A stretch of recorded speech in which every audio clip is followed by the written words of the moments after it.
Hey y'all, back for another round of physics, and today we're going to be talking about forces. So after having touched on Newton's three laws and trying to give some ideas and some background, some intuition regarding those laws, figured, okay, well, we should probably talk about forces. And as hinted in the last one, the last video, we're going to be giving definitions. So we're going to be using that. I talked about those two types of equal signs, the ones that give definitions and the ones that give relationships. Here, I think of these as being more like those definitional equal signs. So, and before we delve into this too deeply, I actually think of forces as coming in two different categories, if you will. I'll put in nice forces, and I'll say mean forces. Okay. And what I mean by that are nice forces are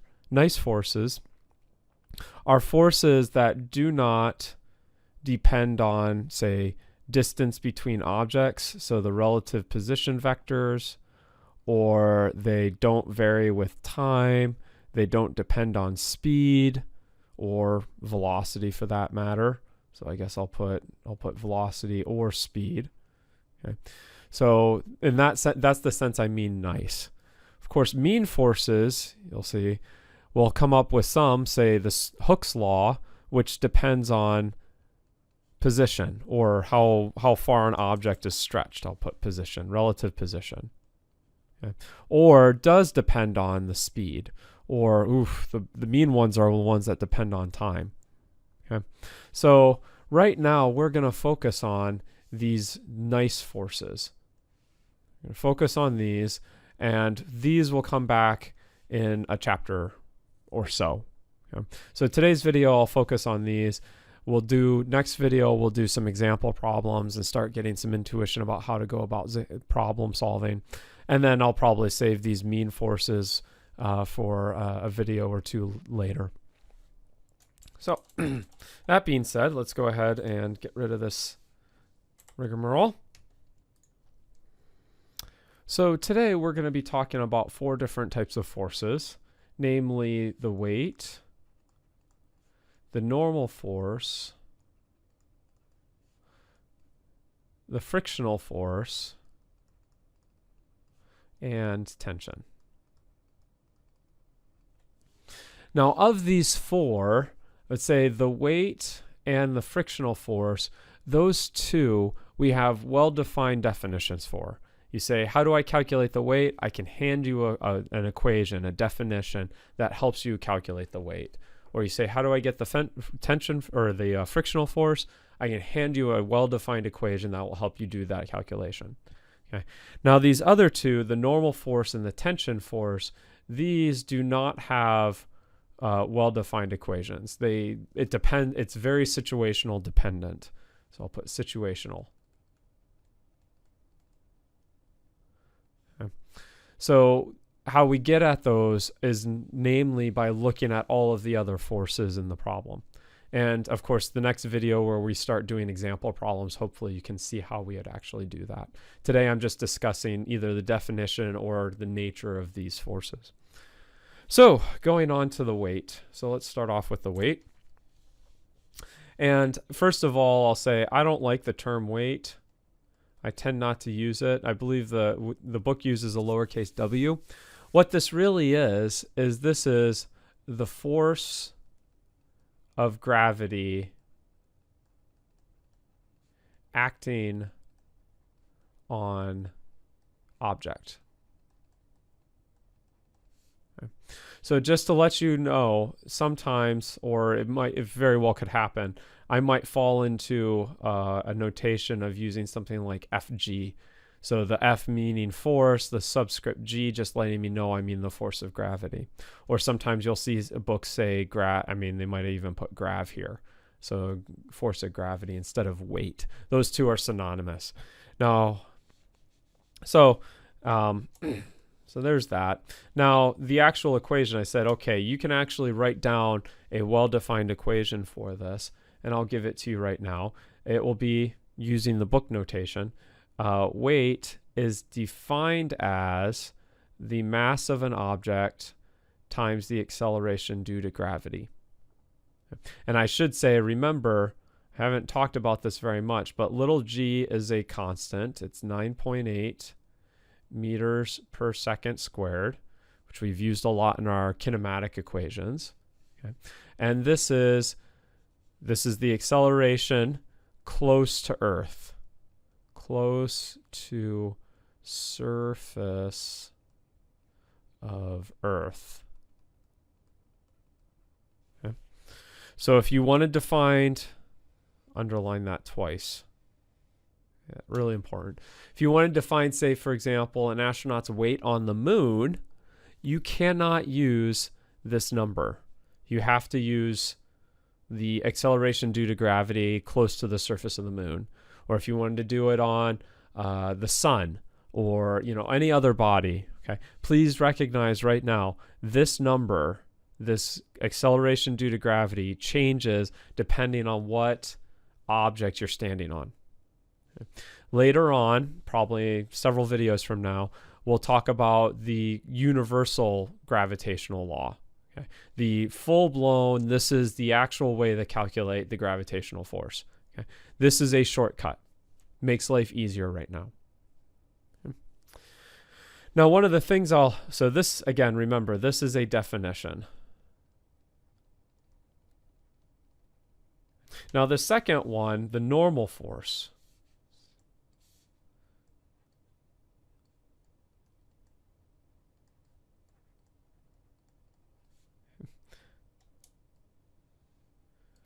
Now, as I said, this force doesn't have a well-defined equation. What do I think of the normal force as? I'll say this is a restoring force when two objects in contact. Contact. There we go. Just get rid of that. Okay. Again, that's kind of vague. Okay. Let me try to instead of trying to really explain it, let's try to go to a model. Okay, let's try to visualize what's actually going on here. And I'm assuming that, for example, you all have stood on a trampoline before, or if you haven't, you know what a trampoline is, and you know that, okay, when you stand on a trampoline, here's my poor drawing of a trampoline. Okay. So you know that when you're not standing on a trampoline, the surface is flat. Okay. It's nice and taut, but it's flat.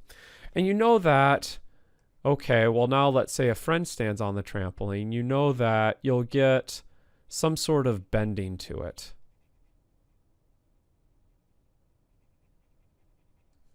Okay. Now, the question is, what's the force acting on your friend? I mean, your friend's standing on the trampoline, so you're going to have some sort of gravitational force or weight pulling down. Put FG here, gravitational force. And the question is, what do we call the force, the restoring force, the force that's pushing up on your friend due to the contact of your friend and the trampoline? And that force is what we're going to call the normal force. We'll call that the normal force. Generally, I'll give it a capital N. That's generally the standard notation. Now, it's easy to visualize with the trampoline. We're used to stretchy surfaces and that kind of stuff. Now, let's zoom in. Let's say, for example, think of your table. Okay, right here. And let's take a microscope and let's zoom in really, really far. Just keep zooming in. And zooming in until you reach the atomic level. So you take your table, and you zoom really far in. So that, say you have your microscope, and underneath your microscope, you can see the individual atoms. Okay. And how we actually model the atoms that make up your table, so I've put 8 atoms here. How we actually model this table is you can think of each of these atoms as being connected by a very, very tiny spring. Okay, so that's what I mean here is these are tiny, really tiny springs. Okay. Good so far? Now, the question is, okay, well, if my table's modeled by a bunch of tiny little springs, and let's go ahead and copy this.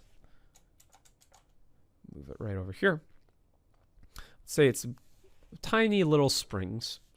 What happens if I come up and I set a box on top of it? Okay, some mass, some box with mass m. What will these tiny little springs look like? What will they do? Hopefully in your mind you're visualizing now what's going on. So if I did these, let's say the couple of springs that are right beneath the box, they're going to compress a little bit. And maybe the springs next to them are going to get stretched a little bit. So you get these compression in a couple of the springs, you get some stretching in a couple of the other springs. And there you go. You've got your box resting on the surface of the object, of the table. And hopefully you see that when you start thinking about solid material tables as being a bunch of atoms connected by springs, then that trampoline analogy should pop right in it. Hopefully it pops into mind. Oh yeah, you know that when I set a heavy object on top of a trampoline, the surface will deform slightly and kind of push back up on that object to keep it from accelerating downwards. You can think of the table as the exact same way. The only difference between, say, a big trampoline and these small atoms in the table is how much do those springs actually compress. Okay? These distances are not very big. So this is kind of the origins. I'll say this is the origins of the normal force. And this kind of modeling of solid materials as a bunch of atoms connected by springs is sometimes called the Einstein model of solids. Okay. That conceptualization will come in very handy for other classes such as thermodynamics or statistical mechanics. Okay, this idea of atoms being connected by springs. Okay. So that's the origins of the normal force, and it's reactionary is the other thing I'll say. Reactionary. Okay, so it will react depending. It reacts depending on what other forces are involved. Very situational dependent.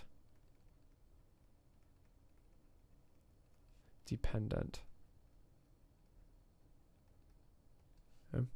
So sometimes you'll find out that the normal force will be an equal magnitude as the weight or the gravitational force acting on the object. Other times it could actually be larger than the weight, or maybe it will be smaller than the weight. It just depends on the situation. So you just have to be a bit careful there. Okay. So that's the normal force. Let's move on to the friction force. Woohoo, friction!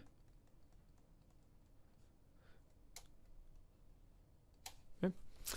Now this force is the force that's due to two contacting surfaces. So again, it is a contact force, and it's the force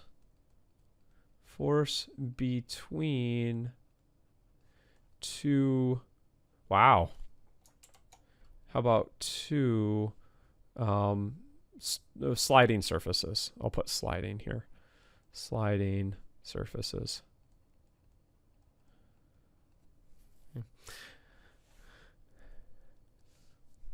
Okay. Now again, this is very situational. In the sense that different surfaces will have different frictional forces. Okay.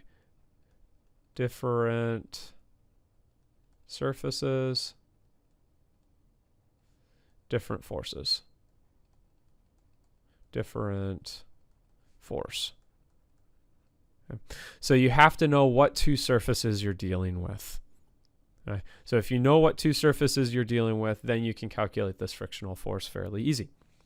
I'll give you the definition, and most books will either use a lowercase f and maybe even subscript it FR. I tend not to like that because this makes it seem like it's something different, like not a force somehow. I tend to write it as just a capital F with an FR. Again, just reminding you that it's a force. Now the definition is, so this is notation, excuse me. This is notation.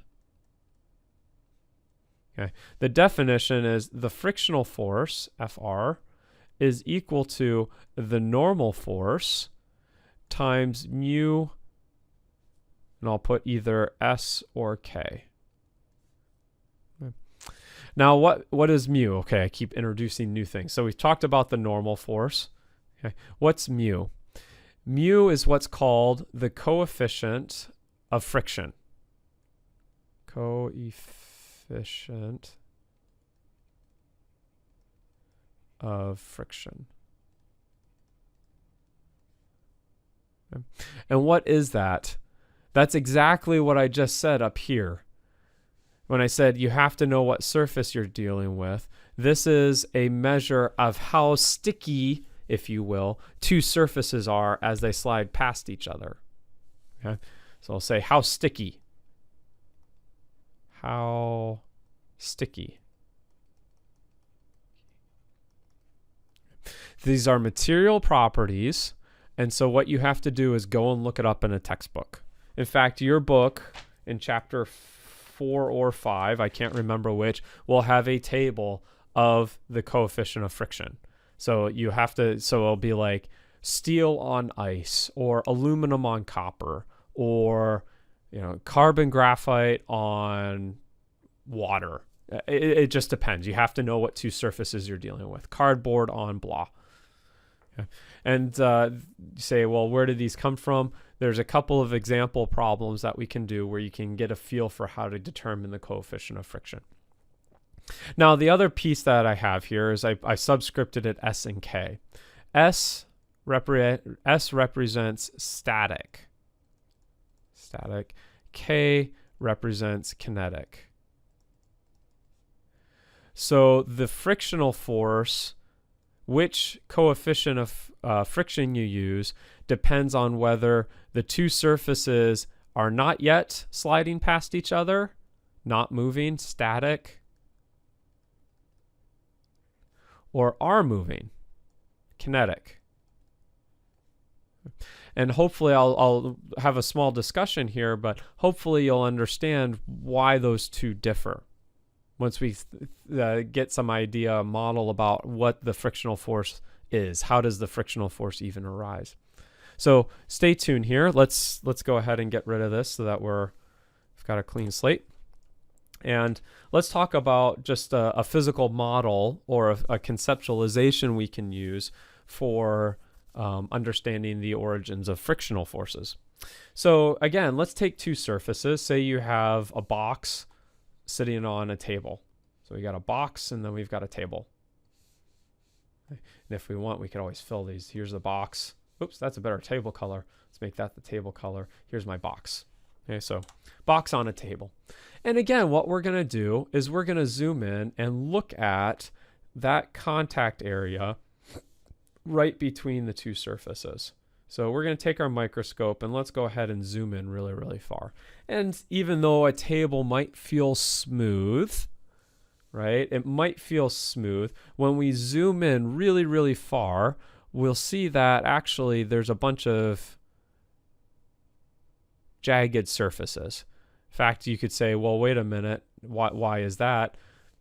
Last time I checked, atoms are not perfectly smooth, right? You could think of this as maybe this is each of the individual atoms that make up the surface of the table. So on the macroscopic scale, say with our fingers, it certainly feels smooth. But microscopically, when we zoom in, it's not as smooth at all. So there's that. And, oh, excuse me, I got overzealous there. I accidentally hit something wrong. So there's that. Of course, you can do the same thing with the surface of the box. That's not perfectly smooth either. You'll have these jagged, these jagged valleys that make up the bottom surface of the box. Okay.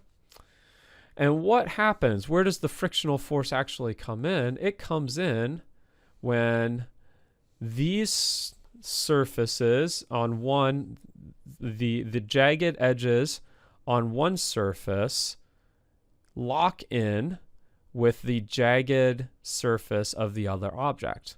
So the jagged surface of the table locks in with the jagged surface of the box, and that's basically the origins of your frictional force.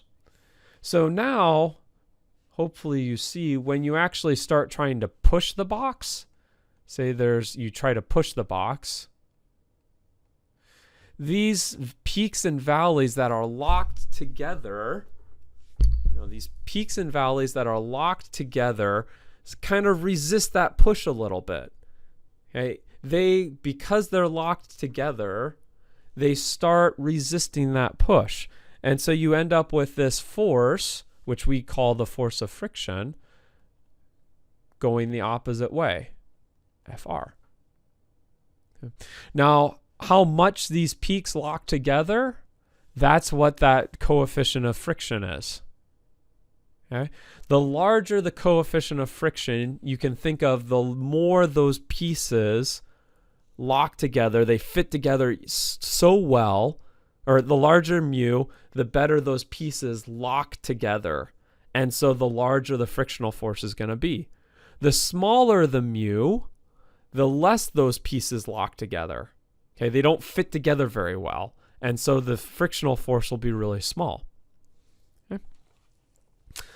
Hopefully this also gives you some idea about why you have a mu s as versus the coefficient of kinetic friction.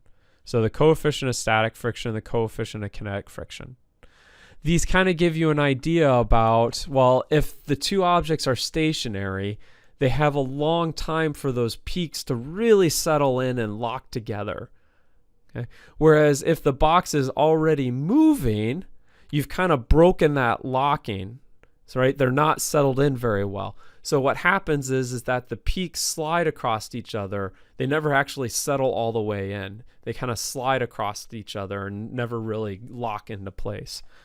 And so what will end up happening, and you'll see this in your charts, is that the coefficient of static friction is greater than or maybe close to, but the coefficient of static friction will always be greater than the coefficient of kinetic friction for the same two materials.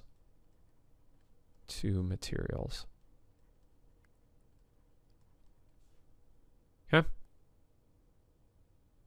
So I say go back and think about that. I'm just trying to give you some conceptualization, some models about what the frictional force actually is. Okay. Well, the last one, as promised, get rid of that. The last one that we have here is tension force. Tension force. Okay. Now these, the first thing I think of is these are force. I guess in some way I think of these as one-way forces. One-way forces. So they are objects that provide, the tension force is the force that's provided by objects when they are stretched, but not when they're compressed. Okay. So if you will, force applied when object stretched. I'll put but not compressed. Okay. So what kind of objects provide tension forces? You're probably already thinking of them. You can think of something like a rope, maybe a wire, string.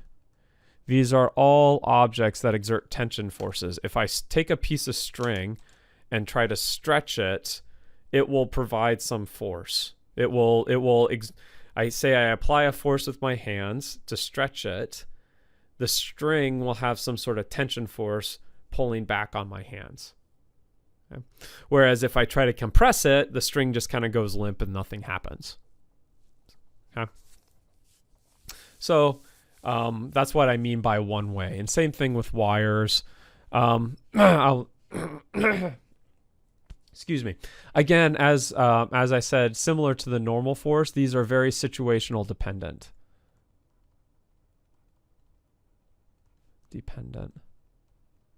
I cannot give you an equation that says, here's the equation that you use to calculate the tension force. Okay, I can't do it. There is no equation to do that. Okay. What we end up doing is we'll look at a problem and you'll have to identify, okay, if there's things like ropes or wires or strings, then those are going to provide some sort of force. Okay, and we'll call that force the tension force. Last thing I'll say, we tend to think of these objects, rope, string, wire, we will approximate these as being ideal. What that means, so an ideal string or an ideal wire, these are objects that have no mass,